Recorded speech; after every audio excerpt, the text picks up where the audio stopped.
Bingo Mariano.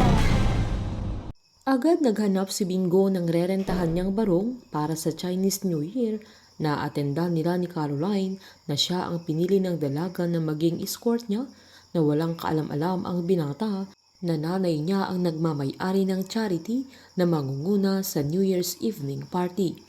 Agad naman siyang sinundan nila Lola Nene at Munching kung saan may dalang mga barong ang papi niya na giniit niyang mamili na lang siya sa mga hawak niya dahil dumiskarte siya para hindi na gumastos ang binata pero nang amuyin nito ay amoy formalin pa kaya pinagalitan ni Lola Nene si Munching dahil kung saan saan siya humiram ng barong na ganamang inayawan ni Bingo.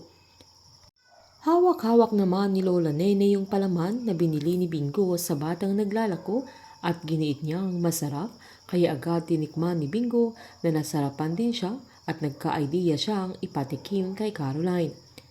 Sa pagkikita nila ni Caroline ay kumakain ng tusok-tusok ang dalaga na nasiyahan naman si Bingo. Agad kwento ng dalaga na sinearch niya pati mga anak ng nagmamay-ari ng mga mamahaling sasakyan sa Pilipinas dahil pwede nilang gamitin ang sasakyan na pagmamay-ari ni Feather Girl lalo't hindi nila ma-identify sa video kung ilang taon na ang babae.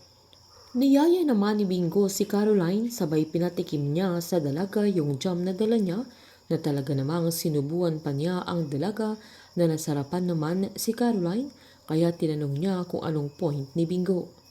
Pinaliwanag naman ng binata na nabili niya sa isang batang naglalako na pwede nilang suportahan at pwede nilang gawing negosyo.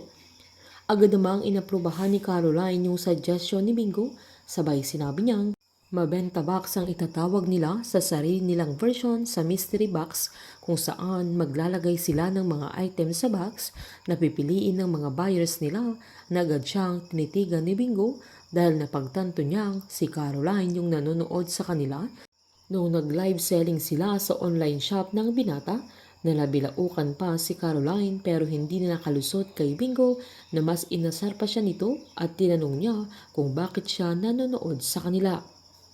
Agad namang sinabi ni Caroline na kung free si Bingo sa New Year's Eve ay ipapakilala niya kay Jonathan dahil tumutulong ang pamilya nila sa mga maliliit na negosyo na baka sakaling matulungan niya si Bingo. Nagpaalam naman si Caroline ay tinapik pa niya ang braso ng binata na halatang masaya silang pareho. Habang nasa opisina naman si Annie ay agad niyang chinek ang mga invitation na pinagawa niya para sa New Year's Eve party ng charity niya kung saan sinali niya ang pamilya Chu. Nang matatanggap nila Wilson ng invitation ay nakita nilang dadalo din si Sherwin kaya hindi na sila nagdalawang isip na dumalo na maging si Bettina ay sumama sa kanila. Uumpisahan na ni Annie na makikipaglaro sa pamilya Chu. Habang sa pagdaan ni Annie sa Binondo ay saktong Mr. Binondo na si Bingo ang sumasayaw sa entablado na pinapanood pa niya habang nasa sasakyan niya na hindi niya alam na si Bingo at Andre ay iisa. Mas lalong sumisikip na ang mundo ng mag-ina at malapit na silang magkita.